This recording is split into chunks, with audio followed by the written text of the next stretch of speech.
All right, class is always in session when I've got veteran prosecutor and BNC's legal contributor Paul Henderson with me for our roundup of this week's top legal stories. Paul, always a pleasure. Let's get right to it, okay?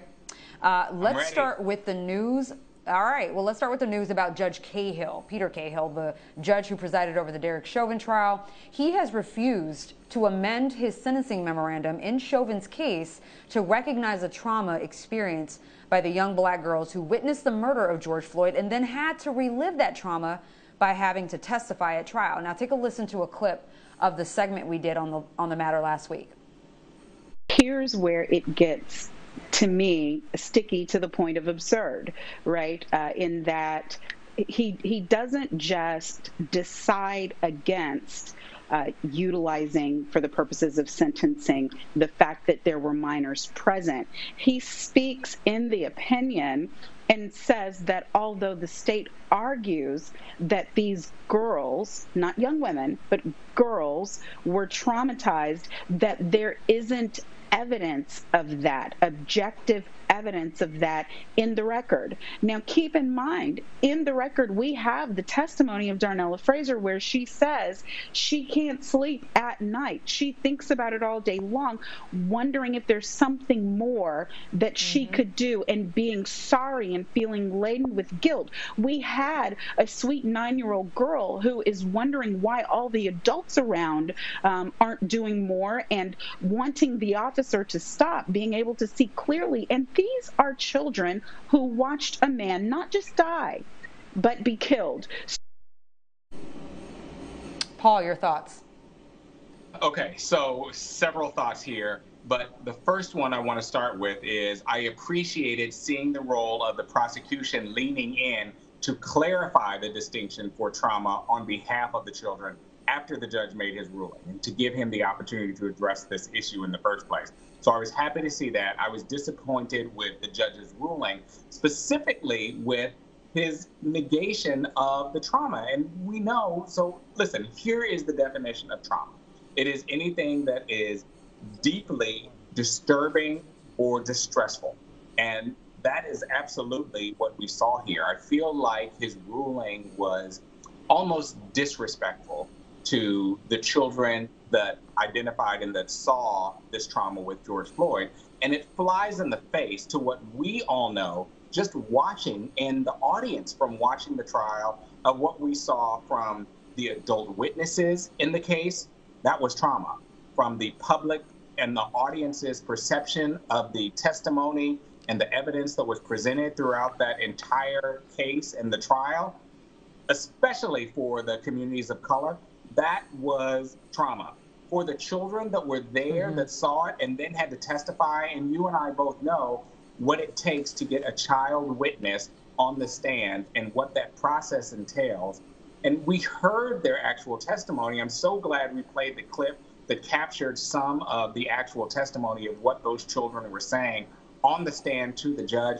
I was deeply disappointed by that ruling, and to me, it reflects the adultification I think that we get with children of color, where we don't see them as sensitive as children. And that, to me, is the real problem of what this decision reflects and why I'm disappointed in what the judge did. Speaking of children and trauma, the governor of Illinois has just signed into law a bill that will prevent police from using deception when interrogating minors. Now, this is an issue we've looked at extensively on Making the Case. Take a look at this video of an NYPD officer interrogating a 13-year-old, which we discussed with juvenile justice lawyer Marty Feynman. Developmentally speaking, adolescents are not in a position to be able to process the information, to be able to fully appreciate the abstract nature of what the right to remain silent means. They don't understand what the potential implications of waiving that right to remain silent are. They are very, very, very susceptible to police coercion and the kind of deceit that you asked about in the first question, which is permissible, quite frankly, primarily because it's effective, because the police are trained to to use deceit in an effort to obtain waivers and obtain confessions from people who don't fully appreciate what's going on. And juveniles, more than anybody else, in order to compensate for these developmental limitations, really need the presence of an attorney. And I emphasize an attorney, not. Now, I know California has a somewhat similar law, but this is almost 30 years after the Central Park jogger case, that is.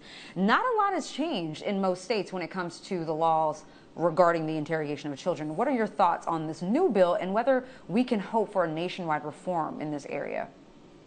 Well, two things. One, I think the bill is super necessary, and this is helpful to see that this thought process that is reflective of reform is spreading to other states. So I want other states to do this as well. And I do believe that this is part of the definition of reform that goes beyond just law enforcement and reflective in how prosecution engages with defendants and with those involved in the criminal justice system. The second thing that I'd like to talk about, just to make sure that we're recognizing it, is that this speaks to communities of color that are disproportionately affected by these interrogation practices and with charging as well. And so I think this is a step in the right direction, and I'm encouraged by the fact that states are filling the gap that we have not seen at the national level with guidance in this area, specifically as it relates to children. I spent many years as a prosecutor working exclusively with children and in this area. And so I believe this is a step in the right direction, and it broadens the definition of reform that I think is necessary when we're talking about juvenile justice and the criminal justice system. All right, we've got more to discuss with Paul after the break, so don't go anywhere. This is Making the Case. Welcome back to Making the Case. Still with me is veteran prosecutor and BNC's legal contributor, Paul Henderson, here discussing this week's biggest legal stories. All right, Paul, let's turn to my home state of Texas.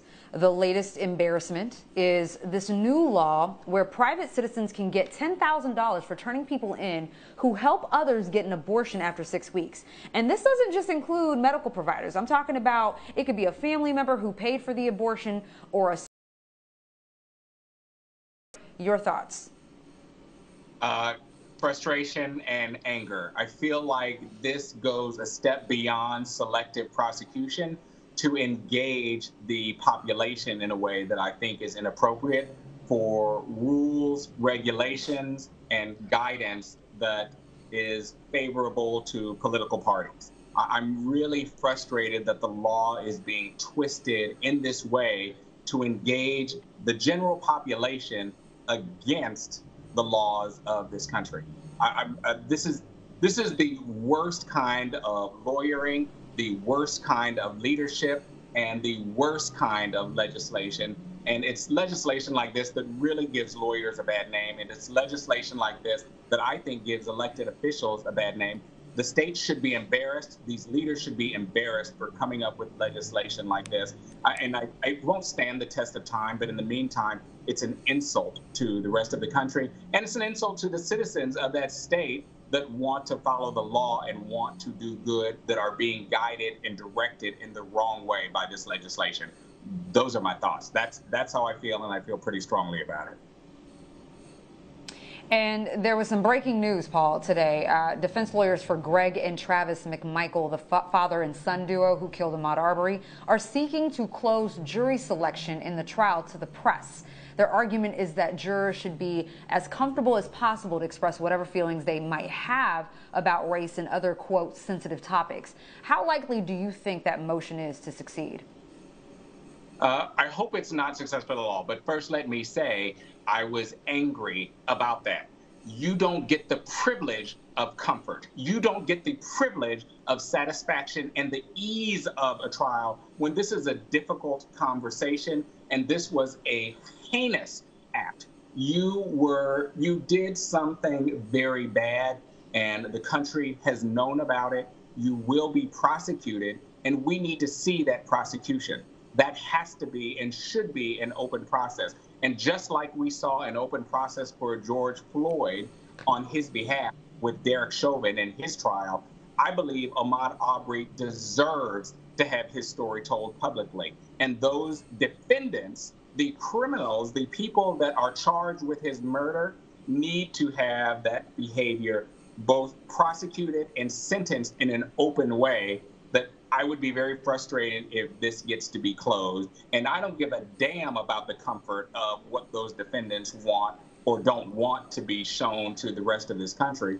And quite frankly, I feel that way about the jurors that are going to be there and participating in this process as well. That process needs to be open. We need to see accountability exactly for behavior like this. And, you know, defense attorneys can bring whatever motion that they want to bring. But in a case like this that has such a clear overtone with race, with law enforcement reform, with accountability, I think it's really important that the judge weigh those factors before he denies that motion. And I'm hoping that that's exactly what he does. This is going to be one of the trials that I will be watching from beginning to end, and I'll have a lot to say about it. So I want to see it, and I know the rest of this country does as well. And certainly Ahmaud Arbery, his community, his family wants to see that as well. No, absolutely. There's too much public interest in this case for the judge to rule in any other way. So, veteran prosecutor and BNC's legal contributor Paul Henderson, as always, thank you for sharing your legal expertise with us tonight. Girl, glad to be here. Good to see you. Likewise.